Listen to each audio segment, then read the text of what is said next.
Hello dear learners, कैसे हैं आप सब। आई होप आप सब लोग बढ़िया होंगे, मज़े में होंगे, एग्जाम की प्रिपरेशन बढ़िया तरीके से कर रहे होंगे। अगेन ये जो वीडियो है B.Ed सेमेस्टर 4 का है। सब्जेक्ट कोड है B403 measurement and evaluation, unit 1 है ये। Measurement, assessment and evaluation in education. Topic जो हम इसमें कवर करने वाले हैं वो है qualitative and quantitative measurement, levels and kinds of measurement. तो ये चीज़ सेम है। अगर आप चैनल पर नए हैं, पहली बार आए हैं, चैनल अभी तक सब्सक्राइब नहीं किया तो चैनल को सब्सक्राइब करिएगा, वीडियोस को लाइक करिएगा, अपने फ्रेंड्स के साथ शेयर भी करिएगा, क्योंकि बहुत सारे इन्फॉर्मेटिव वीडियोस इस चैनल पे अपलोड होते रहते हैं। सो विदाउट वेस्टिंग टाइम फटाफट स्टार्ट करते हैं आज का वीडियो। सबसे पहले बात कर लेते हैं कि आखिर क्वांटिटेटिव मेजरमेंट होता क्या है। पहला पॉइंट कहता है क्वांटिटेटिव मेजरमेंट जो होता है परफॉर्मेंस ऑफ स्टूडेंट का, it is generally done through test. अब पहली चीज़ क्वांटिटी के फॉर्म में आप कर रहे हैं किसी चीज़ को, जब आप क्लासिफाई कर रहे हैं क्वांटिटी के फॉर्म में, तो that is called quantitative measurement. Students achievement usually depends on the nature of test such as teacher made test या फिर स्टैंडर्डाइज टेस्ट। तो बच्चे का जो अचीवमेंट है जनरली इस पर डिपेंड करता है कि वो किस टाइप के टेस्ट में अपेयर हो रहा है। But achievement depends on physical and mental health, preparation and motivation during the test. और ये जो अचीवमेंट है पूरा का पूरा, ये डिपेंड करता है फिजिकल मेंटल हेल्थ पे या प्रिपरेशन मोटिवेशन पे, जिसके बेसिस पे वो तैयार होकर आया टेस्ट देने के लिए। The marks obtained by a student in different subject in terminal examination and expressed in the percentage of marks obtained as the aggregate are some example of quantitative measurement। आप ये कह सकते हैं कि जो वो टर्मिनल एग्जाम्स में half yearly, quarterly, final, जब भी वो मार्क्स लेके आ रहा है या आप मार्क्स लेके आ रहे हैं और उन मार्क्स को के टोटल को आप परसेंटेज के फॉर्म में एक्सप्रेस करते हैं, तो वो एक क्वांटिटेटिव मेजरमेंट है, यानी क्वांटिटी के फॉर्म में उसको मेजर कर रहे हैं। This kind of measurement provides information about the overall achievement level of people but does not help us in understanding the individual performance of the child and the difficulties faced by him. तो पहली चीज़ ये हमें बच्चे का performance तो बता देता है कि इंडिविजुअल सब्जेक्ट में उसका परफॉर्मेंस क्या है, ओवरऑल परफॉर्मेंस क्या है, लेकिन बच्चे का जो ओवरऑल डेवलपमेंट से रिलेटेड चीज़ें थी या उसने कौन सी डिफ़िकल्टीज़ फेस करी, वो सारी चीज़ें यहाँ नहीं पता चलती। Therefore quantitative measurement has its limitation and as such it needs to be supplemented by qualitative assessment. Quantitative assessment की अगर हम बात करें तो उसका मतलब यही है कि आप जो भी चीज़ असेस कर रहे हैं, मेजर कर रहे हैं, क्वांटिटी के फॉर्म में कर रहे हैं। जैसे कि आप नंबर्स दे रहे हैं तो 10, 20, 30, 40, 50, दीज आर क्वांटिटीज़। अब क्वांटिटी जब आप मेजर करेंगे तो बहुत सारे एस्पेक्ट ऐसे होंगे जो निगलेक्ट हो जाएंगे, जिनको आप मेजर नहीं कर पाएंगे, तो वहाँ पे फिर आपको क्वालिटेटिव मेजरमेंट जो है वो करना पड़ता है।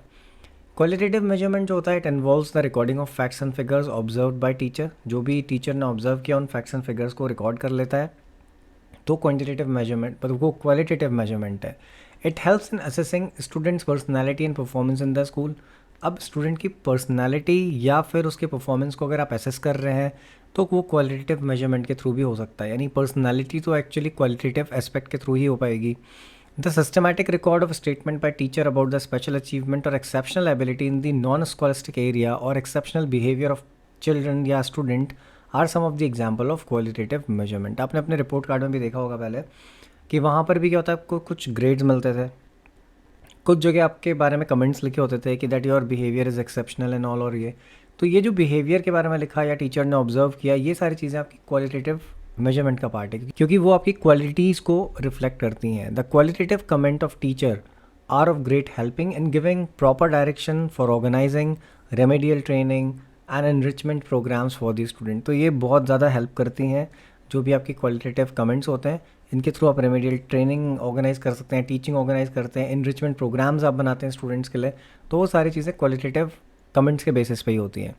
For example, the following statement recorded by teacher about the mathematical competency and interest of a student are part of qualitative assessment. तो यहाँ पे एक एग्जाम्पल दिया गया है मैथमेटिक्स से रिलेटेड कि अगर बच्चे के बारे में अपने कमेंट्स या ऑब्जर्वेशंस करें तो ये उसको अगेन कहीं ना कहीं हेल्प करेंगे और साथ साथ ये क्वालिटेटिव असेसमेंट का पार्ट है। जैसे कि लिखा हुआ है, ही drawers geometrical figures neatly by using geometrical instruments skilfully, कि वो सारे के सारे इंस्ट्रूमेंट्स जो भी हैं, कंपास हो या प्रोटेक्टर एंड ऑल, उनको यूज़ करता है स्किलफुली और उसके बाद ज्योमेट्रिकल फिगर बनाता है, वो भी बहुत अच्छे। तो ये क्या है कि ये उसकी क्वालिटी को रिफ्लेक्ट कर रहा है। He makes appropriate use of basic operation of mathematics in day to day life. He solves mathematical problems but is unable to explain them to other students in the class. He makes more mistakes in the mathematical calculation at the time of examination. He participates in the mathematical quizzes outside the school. तो ये सारी की सारी चीज़ें qualities को reflect कर रही हैं, इसलिए क्वालिटेटिव मेजरमेंट है। अगर डिफरेंस की बात करी जाए और एग्जाम में बाई चांस डिफरेंस आ जाता है दोनों के बीच में, तो कुछ पॉइंट्स हैं जो आप लिख सकते हैं। क्वांटिटेटिव डेटा ऐसा होता है जो कि नंबर बेस्ड होता है, काउंटेबल होता है, मेजरेबल होता है, जबकि क्वालिटेटिव डेटा जो होता है इंटरप्रिटेशन बेस्ड होता है, जहाँ पे आप क्या करते हैं, ऑब्जर्वेशन करते हैं और फिर आप कहते हैं ऐसा होगा या हुआ होगा। Descriptive and relating to language, हो सकता है कि एक बच्चा क्लास में चुपचाप बैठता हो सकता है उस सब्जेक्ट में उसका इंटरेस्ट ना हो, या हो सकता है उसको वो चीज़ें आ ना रही हों, और ऐसा भी हो सकता है कि उसको सब कुछ आता हो लेकिन वो चुपचाप बैठना पसंद करता हो, लोगों से बात करना नहीं पसंद करता हो, लेकिन आप इंटरप्रेट कर लेते हो और आपको ऐसा लगता है कि उस बच्चे को कुछ नहीं आता, तो अगेन आप उसके बेसिस पे ही लिखेंगे और वहाँ पे कहीं ना कहीं आप गलत हो सकते हैं। तो कहने का मतलब है जो क्वालिटेटिव डेटा होता है वो इंटरप्रिटेशन बेस्ड होता है, फैक्ट्स एंड फिगर्स, ऑब्जर्वेशन जो भी आप रिकॉर्ड कर रहे हैं उसके बेसिस पे। Then quantitative data tells us how many, how much और हाउ ऑफन इन कैलकुलेशन, जबकि क्वालिटेटिव डेटा जो होता है वो बताता है it helps us to understand why, how और what happened behind certain behaviour, यानी कि आखिर कुछ भी अगर रीज़न, कोई भी अगर किसी तरीके से बिहेव कर रहा है तो उसके पीछे रीज़न क्या थे, वो सारी चीज़ें आपको क्वालिटेटिव डेटा के थ्रू पता चलती हैं या क्वालिटेटिव मेजरमेंट के थ्रू पता चलती है। Quantitative data is fixed and universal, जबकि क्वालिटेटिव डेटा जो होता है सब्जेक्टिव होता है एंड यूनिक होता है अपने आप में, क्योंकि हर कोई अब डिफरेंट बिहेव करेगा डिफरेंट सिचुएशन में। Quantitative research method are measuring and counting, तो अगेन हम ये पहले भी डिस्कस कर चुके हैं कि मेजरिंग एंड काउंटिंग होता है, आपकी क्वालिटेटिव जो होता है वो इंटरव्यूइंग एंड ऑब्जर्विंग के थ्रू होता है कि आप इंटरव्यू करते हो या फिर ऑब्जर्व करते हो। Quantitative data is analyse using statistical analysis, जबकि क्वालिटेटिव डेटा जो होता है वो एनालाइज होता है bye grouping the data into categories and themes, आप कैटेगरी और थीम बनाते हो और उसमें क्वालिटेटिव डेटा को पुट करके एनालाइज करते हो। तो जहाँ पर काइंड्स की बात करी गई है, काइंड्स या फिर type, it means the same. तो पहला टाइप है प्रीलिमिनरी मेजरमेंट। जो प्रीलिमिनरी मेजरमेंट होता है ये वो मेजरमेंट या इंट्रोडक्टरी असेसमेंट होता है जो आप किसी भी स्टडी या प्रोग्राम को स्टार्ट करने से पहले करते हो, और इसका जो एम होता है वो यही होता है कि आप ये पता लगाना चाहते हो कि स्टूडेंट को पहले से कितनी इन्फॉर्मेशन या नॉलेज है, जिससे कि आगे आने वाली जो स्टेजेस हैं उनको आप वहाँ स्टार्ट कर पाएँ, और इससे ये असेसमेंट भी हो जाता है कि क्या वो उसको ईजिली क्वालिफाई कर पाएगा या नहीं कर पाएगा। देन नेक्स्ट आता है आपका स्ट्रक्चरल मेजरमेंट, जिसको हम फॉर्मेटिव असेसमेंट भी बोलते हैं एक टाइप से। ये ऑर्गेनाइज प्रोसेस होती है through out the study period, यानी कि पूरा टाइम ड्यूरेशन जो है वहाँ पर आप कर रहे हो, where the teacher conduct continuous assessment on the course, and this type of measurement aims to know the extent to which goals and knowledge have been achieved।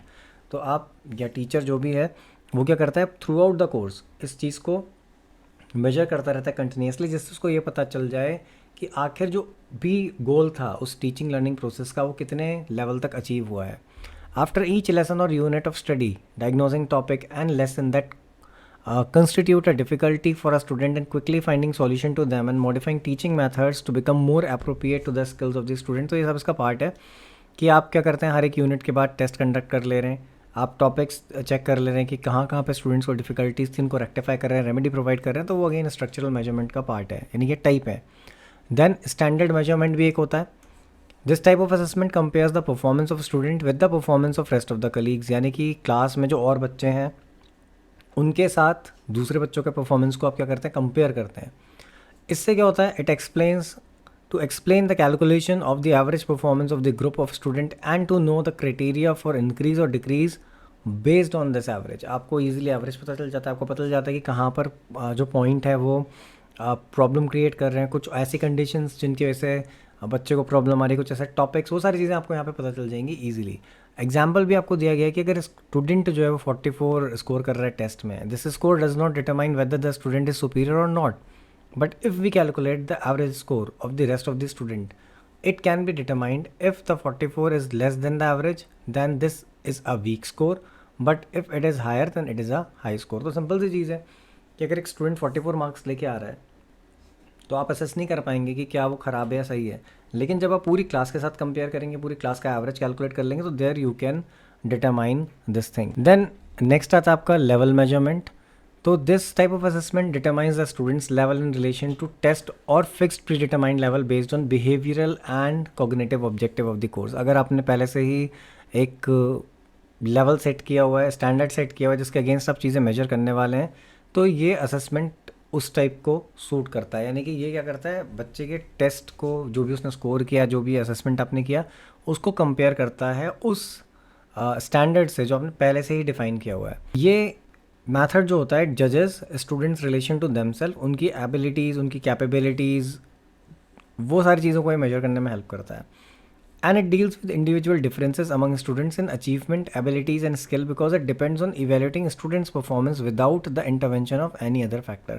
क्योंकि उसमें सिर्फ बच्चे की ही परफॉर्मेंस को इंक्लूड किया जा रहा है और आप उसी से कंपेयर कर रहे हैं, स्टैंडर्ड के साथ कंपेयर कर रहे हैं, तो कहीं ना कहीं ये ज़्यादा बेटर ऑप्शन जो है माना जाता है. उसके अलावा मेजरमेंट टूल्स एजुकेशन में जो है बहुत सारे हैं. जितने भी टाइप के टेस्ट होते हैं वो इसमें आते हैं. क्वेश्चन आते हैं, ऑलरेडी वीडियो है, आपने देखा भी होगा. पर्सनल इंटरव्यूज़ भी इसका पार्ट है. Cumulative records, checking written work, reports and research and notes, ये सारे के सारे जो हैं मेजरमेंट टूल्स हैं एजुकेशन के. तो ये था video quantitative and qualitative measurement पे. आई होप वीडियो आपको अच्छा लगा होगा. वीडियो अच्छा लगा तो वीडियो को लाइक करिएगा, अपने फ्रेंड्स के साथ शेयर करिएगा और चैनल को सब्सक्राइब नहीं किया तो चैनल को सब्सक्राइब करिएगा. Thanks for watching video and all the best for your tomorrow's examination.